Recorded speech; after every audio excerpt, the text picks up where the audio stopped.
নদিয়ার কালীগঞ্জে বোমায় মৃত তামান্নার পরিবারের সঙ্গে সাক্ষাৎ করেছেন বামফ্রন্ট চেয়ারম্যান বিমান বসু।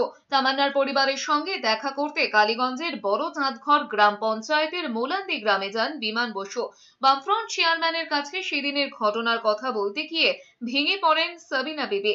মেয়ের খুনিদের ফাঁসির দাবি জানিয়েছেন। একই সঙ্গে তার অভিযোগ, এবার তাদের খুনের হুমকি দেওয়া হচ্ছে।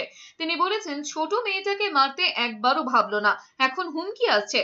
তামান্নার মায়ের সঙ্গে দেখা করার পর বিমান বসু বলেছেন, তামান্নার মায়ের কাছ থেকে সব শুনলেন।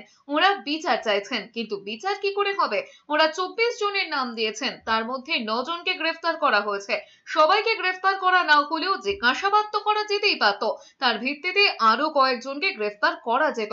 মূল আসামিকে গ্রেফতার করা হয়নি, পুলিশ বলছে সে নেই। তামান্নার বিচার কি করে হবে?